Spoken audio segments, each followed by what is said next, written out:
Bom, hoje é dia 28 de setembro de 2021 e não se fala em outra coisa a não ser as declarações que a gente ouviu no caso da Prevent Senior dentro da CPI, né? E eu, como sou antropólogo e, sobretudo, militante da área da saúde pública, né, forjado nos debates que ocorreram na Constituinte e pela reforma sanitária, que lembra que a discussão da saúde ela é um bem público e deve ser discutido e socializado por todos os atores, eu queria aqui retomar minha formação como bioeticista também e pensar os paralelos entre o caso Prevent Senior e o caso Tuskegee, né, que é uma questão muito importante para a gente ocupar e refinar esse debate que parece estar sendo localizado no marco histórico que eu quero aqui pensar, que não se delimita somente à época dos campos de concentração nazista. A Bruna Morato, quando ela vai, como advogada, expor os dados sobre a CPI da Covid-19, vários senadores vão lembrar muito da discussão sobre a questão dos campos nazistas e os experimentos feitos dentro do fascismo e do nazismo. Eu quero aqui pensar que isso pode ser pior, né? Eu quero pensar aqui quais são as relações entre a bioética e o neoliberalismo. Essa é uma questão que atravessa o nosso tempo e pensar, então, até que ponto o neoliberalismo tem trazido aí os instrumentos do necropoder e como que ele vai sendo absorvido dentro do nosso cotidiano, do nosso viver e do deixar morrer. Aqui, a partir das denúncias que foram feitas e materializadas, que muito já se sabia, né, sobre a Prevent Senior, eu fui fazer uma brincadeira. Eu fui entrar nesse site aqui, né, que é o clinicaltrials.gov, que é uma plataforma da agência que regula a saúde nos Estados Unidos, e fui pesquisar então onde que a Prevent Senior estava sendo localizada nesse debate internacional, né? Porque vários desses estudos que foram citados e acusados, né, ou enfim, que foram expostos durante a CPI e até, enfim, antes das denúncias mesmo, vão mostrar aí um padrão para mim que mostra que alguns atores, como o INCOR, a Universidade de São Paulo, o Instituto Prevent Senior, o Hospital Santa Marcelina, compartilhavam diversos estudos. Aqui essa plataforma vai me falar que eu tenho 159 estudos que estão cadastrados nessa plataforma dos Estados Unidos. Você pode me perguntar por que essas pesquisas estão sendo cadastradas nos Estados Unidos, nessa plataforma? É porque, de fato, para que serve um ensaio clínico? Você já se perguntou? Esses ensaios clínicos duplo cego, randomizados, verificados pelo sistema CEP-CONEP e pela Anvisa, eles servem para subsidiar e dar dados de eficácia, efetividade e não letalidade, sobretudo, de determinados medicamentos e formas terapêuticas. Então, todo hospital se torna, em potencial, um local onde você vai fazer suas pesquisas. Eu queria chamar a atenção porque, de fato, quando a gente olha essa estratégia da Prevent Senior, principalmente a partir do seu instituto, né, o Instituto Prevent Senior, você começa a observar que, além da assistência à saúde, um dos focos centrais da própria corporação era ser um produtor de pesquisa científica. Isso para a gente é muito caro e a gente precisa ocupar esse debate, porque parece que sobre a égide ou sob argumento da ciência você possa fazer experimentos, mesmo que eles sejam permitidos legalmente nos países, né? Esse daqui é um dos estudos que estão cadastrados, né, dentro da plataforma Brasil. O Brasil conta com um sistema robusto de avaliação de ética em pesquisa, muito criticado, que tem vários defeitos, mas ele é um sistema público robusto, e que nele está cadastrado, inclusive, o registro de banco de dados especiais de cirurgia oncológica, que é uma das grandes, enfim, um dos grandes mercados que você vai ter um banco com, enfim, pedaços, mas enfim, com material biológico oncológico que pode ser utilizado para fazer testes, né? E foi a partir daí que eu me toquei, que eu vinha, né, perceber que a Prevent Senior tem ainda o Comitê de Ética e Pesquisa próprio, né? Isso para a gente traz aí um sinal de alerta, né? E aí eu não quero pensar que eu também sou de comitê de ética em pesquisa, que eles atuem de forma equivocada, mas que traz aí um alerta para a gente pensar que tipo de rigor do controle da pesquisa tem sido feito por essas instituições particulares, né? Aqui, só para a gente observar, é das pesquisas que têm sido feitas, né? E aqui do Rodrigo Barbosa Esper, né, que é considerado o diretor científico, né, e ele está aqui como responsável por várias daquelas pesquisas que inclusive foram criticadas e suspensas pelo CONEP, né? Essa é a vantagem do repositório público, né, dentro da lei de informação, dados, dentro da publicidade que rege a pesquisa científica e o fazer também do servidor público, coloca que a gente, quando faz pesquisa, precisa apresentar, pelo menos dentro do sistema CEP-CONEP, os pressupostos objetivos e o título e a vinculação institucional, né? E o que me chama muita atenção é porque, de fato, quando a gente está falando desse novo cenário, o que tem sido retomado como uma explicação nazista-fascista não explica o cenário onde a gente está se enfiando. Eu acho que é aí que vale a pena a gente problematizar um pouco mais. E eu vou trazer em tela aqui para a gente discutir o caso que eu acho que mais se assemelha com o que tem sido exposto aqui. É claro, nessa nova visita histórica das atrocidades do mundo, sempre com novos elementos, né? Eu vou falar aqui um pouco do caso Tuskegee, que foi um caso que foi continuado de 1932 a 1972, que queria observar a evolução natural da sífilis em população negra, né? E Tuskegee era uma região que tinha universidades que atendiam a população negra e formava profissionais de saúde negros, né? Isso dentro do contexto dos Estados Unidos, que vivia aí a transição do pós-guerra, do pós-Segunda Guerra Mundial, inclusive com o Código de Nuremberg, né, que vai falar sobre o que significa pesquisa com dignidade humana, e que também passou por toda a discussão dos direitos civis da população negra, né? Por que isso, para mim, é muito similar com o que ocorreu, ou que, enfim, vem ocorrendo junto com a Prevent Senior? É porque grande parte do que foi realizado com os corpos dos negros no sul dos Estados Unidos era para observar a evolução natural da sífilis não tratada, né? Isso pode parecer estranho, mas os proponentes da pesquisa diziam que era extremamente importante e científico observar como que se daria a evolução de uma doença não tratada em corpos negros, né? Será que aí a gente conseguiria criar uma baliza biológica que une brancos e negros, né? Porque os dois vão morrer e evoluir da mesma forma com a sífilis não tratada? Pode parecer muito peculiar esse argumento, mas esse é o argumento que era trazido pelos defensores dessa pesquisa. E essa pesquisa, ela era subsidiada pelo governo dos Estados Unidos, defendida pelas escolas de saúde do sul dos Estados Unidos e também pela própria Associação de Médicos dos Estados Unidos. Para eles, não parecia incomum criar pesquisas científicas, né, que usassem corpos negros para justificar que eles eram tão dignos quanto os corpos brancos. Foi esse tipo de argumento que sustentou que essa pesquisa fosse realizada durante todo esse período, passando entre guerras, sendo que o tratamento da sífilis, como todo mundo sabe, é o simples uso de penicilina, né? Um medicamento amplamente disponível, de tratamento simples, né, e de aplicação extremamente rápida. Bom, o que acontece?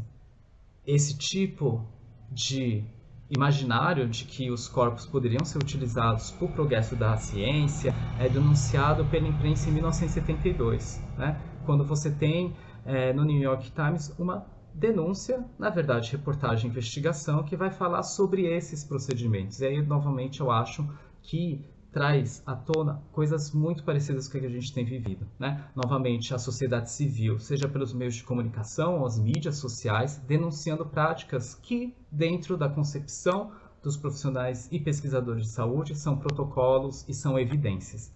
Aqui eu quero chamar a atenção para uma coisa muito interessante. Durante todo esse tempo, a continuação desse enfim, dessa pesquisa científica, eu quero reiterar que era considerada uma pesquisa científica correta, foi mantida sob o argumento da ciência.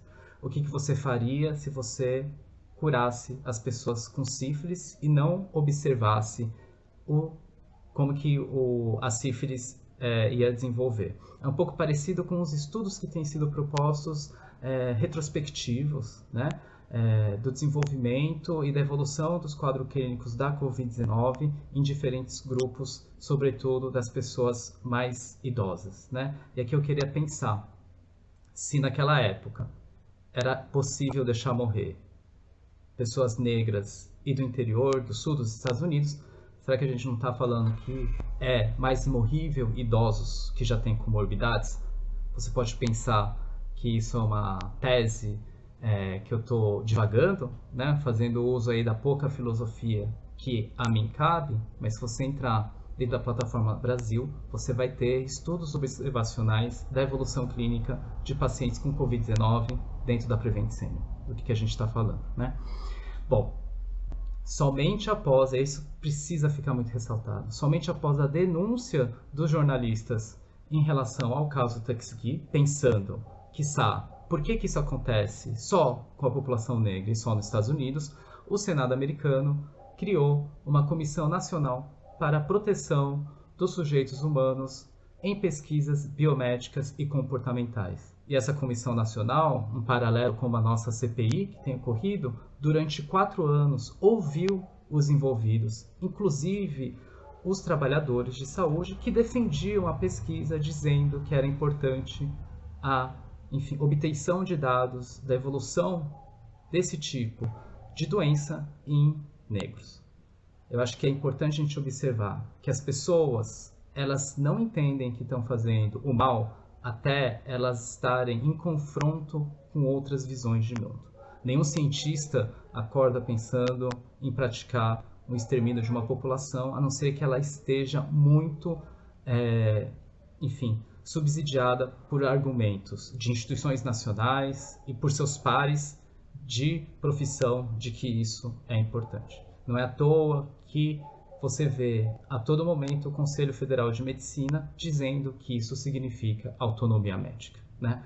Uma das coisas que surge depois desses 4 anos de audiências é o relatório Belmonte.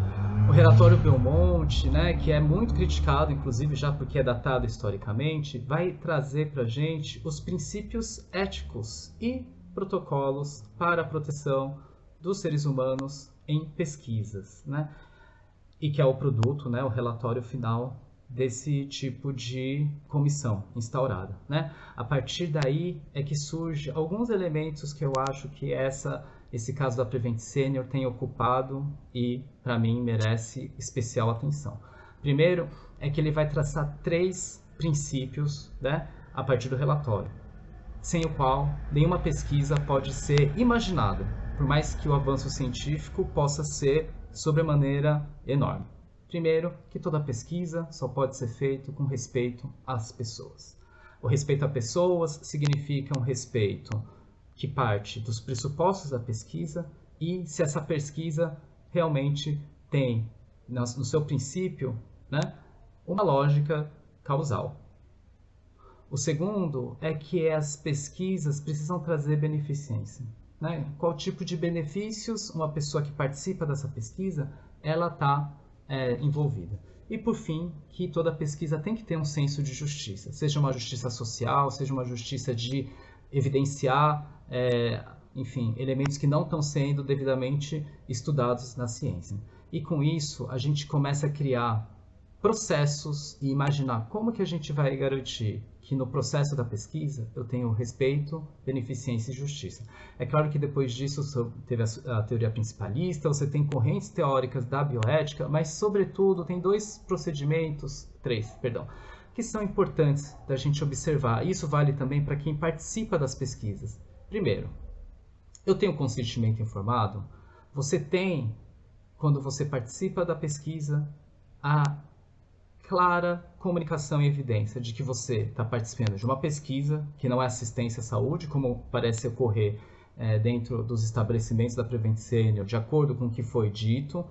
você precisa fazer uma análise de riscos e benefícios. Os procedimentos justificam, né, o escopo e a metodologia que eu estou pensando. Se eu quero analisar o perfil, né, de dermatite nos indivíduos de determinado grupo, eu preciso coletar pedaço da pele dele? Ou vou fazer como para fazer esse tipo de diagnóstico, né, e esse tipo de investigação? E, sobretudo, pensar na seleção dos participantes. Será que a pesquisa que eu estou fazendo, os participantes que estão sendo selecionados, eles estão sendo selecionados porque eles são importantes para a minha pergunta de ciência, minha pergunta científica, ou porque eles são mais simples de serem obtidos, né? Então, toda vez que a gente está falando sobre ética em pesquisa, a gente precisa pensar quais são os pressupostos da coleta de pesquisa em grupos periféricos, negros, pobres, indígenas, em contexto de privação de liberdade, menores de idade, pessoas que estão em situação prisional. Pode parecer muito óbvio, mas não é óbvio quando você está dentro do processo do fazer científico, porque você às vezes observa os corpos como repositórios de células e sangue, e a sua seleção de participante é enviesada naquele lugar onde você acha que esses participantes vão estar mais disponíveis. Bom, eu digo tudo isso porque tramita no Congresso e no Senado o PL, o Projeto de Lei 7.082 de 2017, que quer falar especificamente sobre pesquisa clínicas com seres humanos e vai instituir o Sistema Nacional de Ética em Pesquisa com Seres Humanos. Esse é um projeto de lei, aqui eu vou me alongar um pouco, que é todo financiado com interesse da indústria farmacêutica, direto ou indiretamente. Quando a gente vê um hospital como a Prevent Senior, ele não é somente um repositório de pessoas que você pode, convocar, convidar, né, para fazer pesquisas, né, que teria o termo de consentimento livre esclarecido, mas também esse tipo de hospital tem um ativo muito importante que são os prontuários que podem ser acessados para fazer pesquisas retrospectivas, para entender a análise do percurso da evolução natural da doença. De novo, a gente está no mesmo cenário que o Tuskegee Study. A gente tem a boa vontade dos pesquisadores que querem salvar vidas e criar o conhecimento, interesses de organizar as competências das categorias profissionais, principalmente dos pesquisadores das áreas biomédicas, aí tanto faz ser médico, enfermeiro, biomédico, né, técnico de enfermagem, todos eles participam dessas pesquisas científicas, e também a gente tem um interesse do capital que quer fazer uso desse tipo de corpos e desse tipo de conhecimento, né? O que eu queria pensar aqui é que esse tipo de pesquisa que vai desmontar o sistema CEP-CONEP só tem um desejo, a de flexibilizar, né, e facilitar com que pesquisas clínicas sejam realizadas no Brasil sem que a gente tenha controles externos, que não seja do capital e que não seja, das organizações ou das entidades de classe, como os conselhos federais de todas as áreas de profissionais de saúde, né? Vale a pena também lembrar que esse projeto retira do Conselho Nacional de Saúde a autonomia de verificar e, sobretudo, regular esse tipo de pesquisa no que tange as questões da ética, né? Como eu já disse, verificar se essa pesquisa só não quer coletar sangue de pessoas que são mais pobres e vulneráveis. Bom, isso tudo para dizer que, apesar do discurso que parece muito bonito de tentar reocupar o Conselho Federal de Medicina, ele não é suficiente. Um CFM forte não é suficiente quando a gente está falando de pesquisas clínicas, né? Porque, de fato, os médicos nem sempre vão olhar para os indivíduos e para as pessoas como sendo dotadoras de história e subjetividade. Às vezes eles querem acessar uma célula que é cancerígena, né? Às vezes eles precisam de um sangue de doença rara. Então, quando a gente está falando sobre regulação, eu espero, então, que a gente parta desses princípios, que a saúde é muito importante para deixar somente para os profissionais da área, né? A saúde é uma discussão muito importante e cara para a noção de dignidade humana pós-Segunda Guerra Mundial, para ficar só na mão dos médicos, enfermeiros e suas corporações profissionais, né? Nós não somos campo de mercado de trabalho, somos seres humanos, né? Outra coisa muito importante é que falar que a pesquisa é muito importante para deixar somente para os cientistas, né? Nenhuma pesquisa vai ter impacto social se a sociedade não estiver junta fazendo as suas considerações. Com isso, eu quero pensar aqui, e vai a nosso desejo, que com esse tipo de argumento que a gente observou hoje, se torne cada vez mais importante a gente pensar que é competência dessa CPI não acusar somente, né? Claro que todos vão ser acusados civil e criminalmente. A gente precisa restabelecer o nosso pacto de imaginar como que vão ser realizadas as pesquisas científicas, com quais atores e com quais tipos de interesses da sociedade civil e do mercado privado, porque isso é uma coisa importante para a gente ocupar. A ciência é uma coisa muito mais importante do que cabe no Lattes ou na Plataforma Brasil. E é por isso que a gente precisa imaginar com quais tipos de gramática e quais tipos de sonho a gente quer ocupar esse debate.